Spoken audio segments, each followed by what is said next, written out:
Bands these days suck. Remember back in the day when bands could actually play? This band sucks. It's all auto-tune. Nobody can sing anymore. Anyone can be a rapper. You just download a beat and mumble over it. Remember when bands had lyrics that meant something?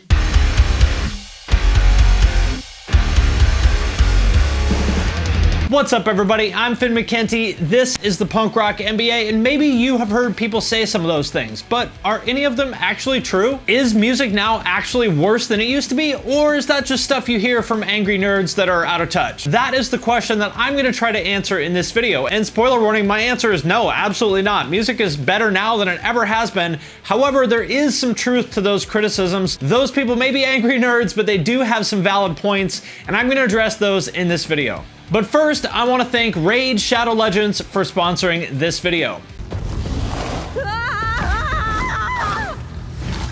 Not exactly what you expect when you think of mobile RPG, right? That's because Raid Shadow Legends was designed from the ground up with the goal of matching AAA console RPGs as far as graphics, story, and production, and as you can see, they did a pretty damn good job. It has a deep storyline, slick 3D graphics, tons of bosses to wrestle with, and over 400 champions for you to collect and personally customize. And it's a free download for iOS and Android. If you've watched my other videos, you know that I love some old school console RPGs, and that is definitely what they were going for with this one, with the added bonus that now it's on your phone. You can find me in the game under the nickname PRMBA, and feel free to send me an invite to join my clan. Go to the video description, click on the special links, and you'll instantly get 50,000 silver and a free epic champion as part of the new player program to start your journey. Good luck, and I'll see you there. Okay, well, I think these angry nerds arguments can basically be summed up in two ideas. The first one is the whole, like, computers ruined music idea. Music now sucks because everyone just uses auto-tune and drum samples and editing, and music was better back in the day when we didn't use all that crap. And this is usually coming from some, like, Gen Xer that stopped paying attention to music in 2002 and still talks about NSYNC and Backstreet Boys as being examples of what's wrong with popular music. Or maybe coming from one of those born in the wrong generation kids that wears classic rock shirts to school even though they're in 10th grade. And like I said in the intro, I actually do think that there is totally an element of truth to this criticism, because overly processed music usually does sound bad to most people, including me. But with all that being said, I think the whole, like, computers ruin music argument is just complete bullshit. I could not possibly disagree with that more. Because although, yes, there are some people who abuse technology, and I'll share some examples of that in a minute, the fact of the matter is that music now sounds way, way, way better than it used to back in the day, to the point where a lot of stuff that I loved when I was a kid is almost unlistenable to me now because the production is so rough. Okay, so this video is focusing on kind of the rock, metal, hardcore, punk kind of world, but let's talk about pop really quick, just to kind of get that out of the way.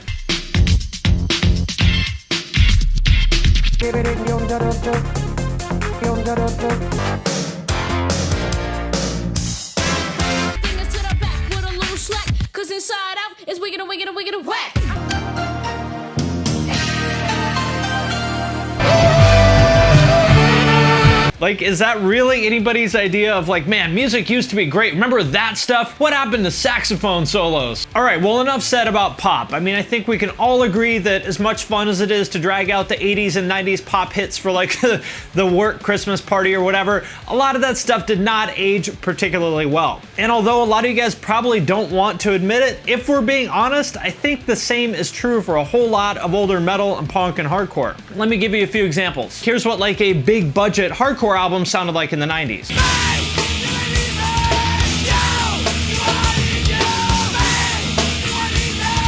Don't get me wrong, I absolutely love that band, but holy shit, that recording is bad. No disrespect to the band or to whoever produced it. I understand it was the 90s and we made the most of what we have, but man, it just does not hold up by today's standards. And on the other hand, this is what a big budget hardcore album sounds like today. I'm trying,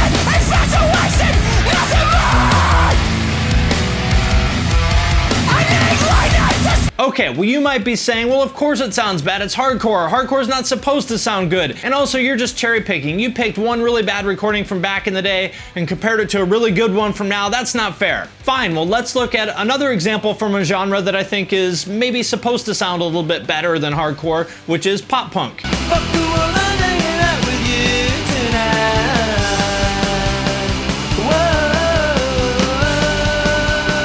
Okay, I have heard worse recordings than that, but not many.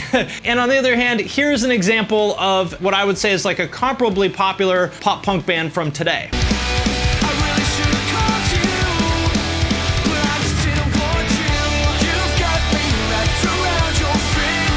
And again, no offense meant to the band or the engineer. I know that everyone's just making the most of what they could at the time. And how about on the metal side of things? Then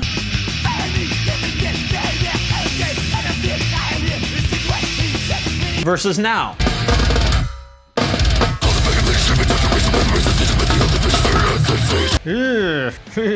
And although this video is kind of about rock and metal and hardcore, let's also look at an example of rap, because why not? We prefer to fight you all like a man and beat you down with our hands, the body slam you. Ouch, that one might be the most brutal of all. I loved Kool Moe Dee back in the day, no disrespect to him, but man, this just sounds like a bad SNL skit to me, especially when you compare it to something like this from today. Cigarette wet, bumping boosty badass. On them drugs, jigging jaws like glitch. Trigger finger itching. If you think I'm kidding. And let me just be super clear, if you prefer raw recordings as like a matter of personal taste, that's totally cool, and I completely get that. I actually like a lot of stuff that objectively sounds bad too. For example, this is one of my favorite hardcore records of all time, and objectively speaking, it sounds like complete dog shit.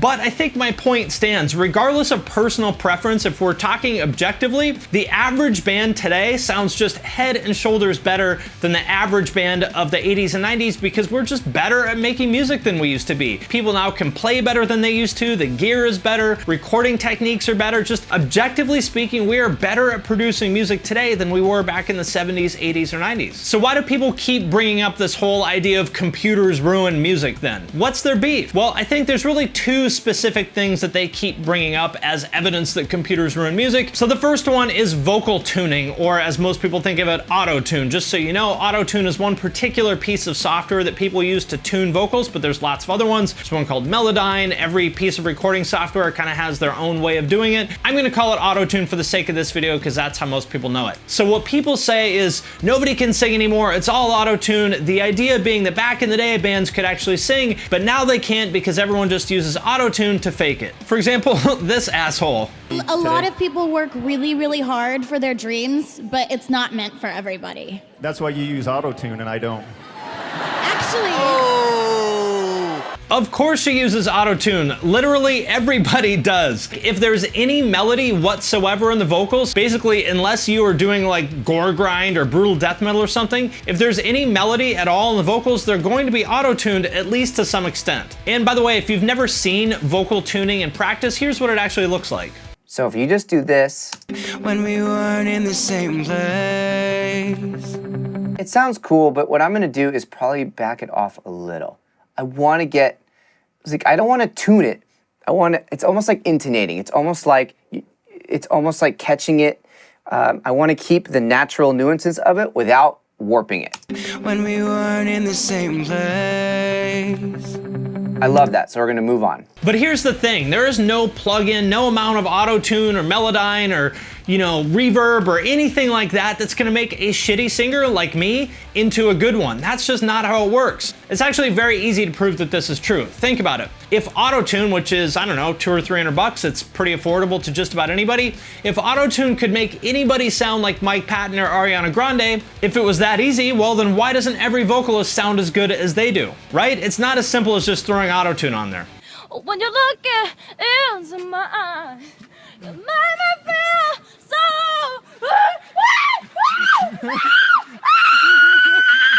Okay, so that kind of covers auto-tune and vocals. Let's talk about drums now. This is a topic that the computers ruin music people are always harping about, and I actually think that they kind of have a point here. So really quickly, for anyone watching this that's not a producer and doesn't know what I'm talking about, which is probably 99% of you, let me just quickly explain what drum editing actually means. So if I'm a drummer, no matter how good I am, there's always gonna be a couple times where maybe I don't hit quite as hard as I meant to, or I come in a little bit late, or come in a little bit too soon. And in the computer, we can just fix all that. You can drag the hits around to line them up perfectly with the beat. Or let's say maybe on this part, I didn't hit as hard as I wanted to. You can just copy and paste a harder harder hit over that one, and now it's fixed. And here's what that actually looks like. This is a producer named Dan Lancaster, by the way, editing the drums for Doomed by Bring Me the Horizon. You hear that? So you've got velocity sensitive stuff. So what I'm gonna do is just mindlessly trigger the whole song real quick, because this won't take too long. Take a minute or two. Now, when it comes to bands like Bring Me the Horizon or other bands in the kind of rock or pop punk kind of world, most of them don't go too crazy with the drum editing. But when it comes to the heavier stuff, that is where it gets truly ridiculous. If you listen to most like death metal or hardcore bands from the past maybe, I don't know, 10 or 15 years, a lot of that stuff is literally physically impossible for a human being to play.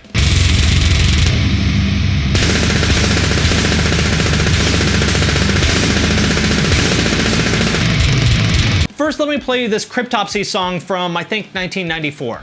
Listen when he goes into that really, really fast blast beat. Listen to how light he's hitting the snare drum.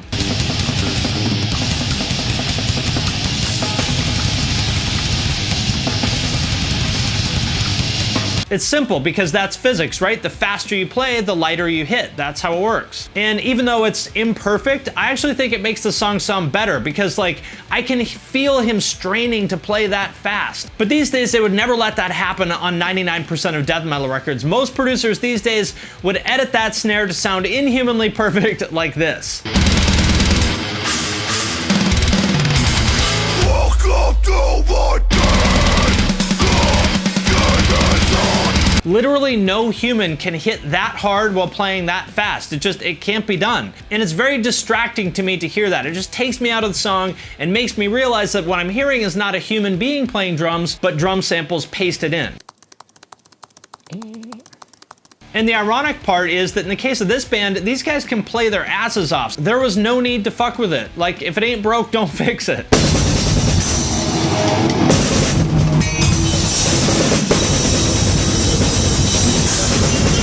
But all of that being said, it's kind of the same situation as vocals. There is no software that can turn a shitty drummer into a great drummer. The best sounding recordings are always the ones with the least processing, with a great drummer, a great engineer in a great room, and you don't fuck with it. For example, check out these raw, unmixed Luke Holland drums. Just,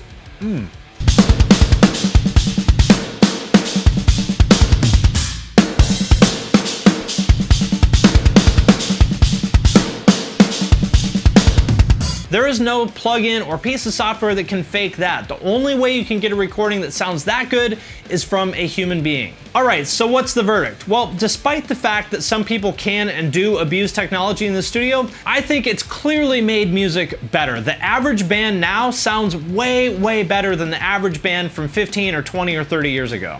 I mean, you heard those recordings. I don't see how anybody could argue with that. And that brings us to idea number 2. Music these days is shallow garbage compared to the stuff from back in my day. They don't even play instruments anymore. They just mumble over a beat. Anybody could do that. But if you think about it for even a little bit, this whole line of thinking falls apart pretty quickly because, like I said, it's based on some, well, pretty stupid assumptions. The first unstated assumption is that music which is difficult to produce is somehow more valuable than music which is simple to produce. It should already be pretty obvious why this is so stupid, right? By that logic, every singer-songwriter or like every Johnny Cash song that's just him and his guitar, all that stuff is trash because you can record all that with nothing more than a single microphone. And the truth is, it's way harder to write a simple, catchy song than some like over-the-top, super complex tech death riff salad shit. Like I could write a whole album of technical death metal in a weekend. I probably couldn't play it because I'm not that good at guitar, but I could definitely write it. It's not hard to write riff salad.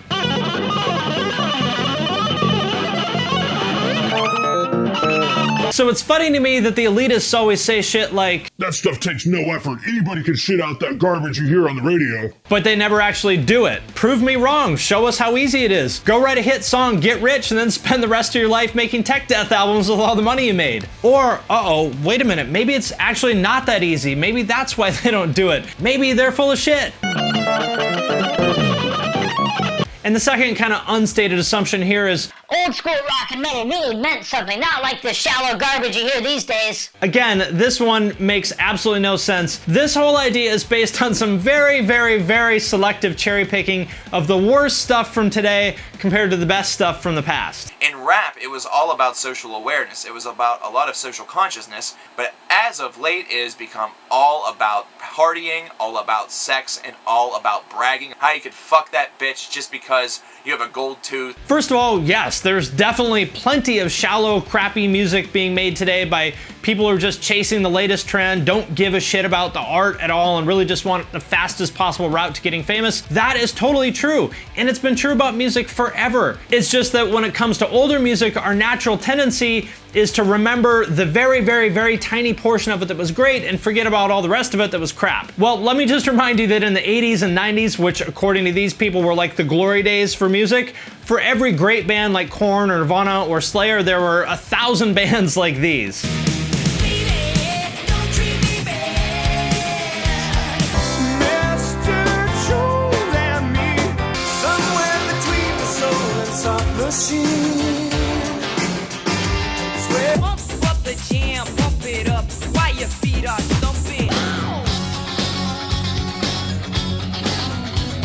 And as far as shallow materialistic lyrics, like maybe you've seen these music then versus music now memes.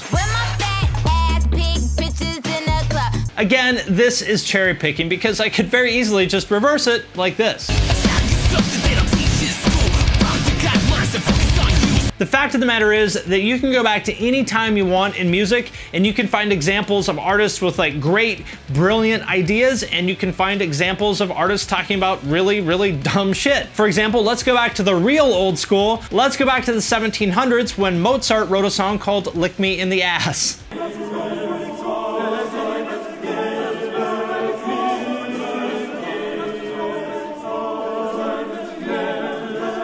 So if you thought we invented songs about eating ass 5 years ago, well, you were wrong. Clearly here in the West, we have a proud tradition of songs about eating ass, and Attila is just carrying the torch that Mozart lit 300 years ago.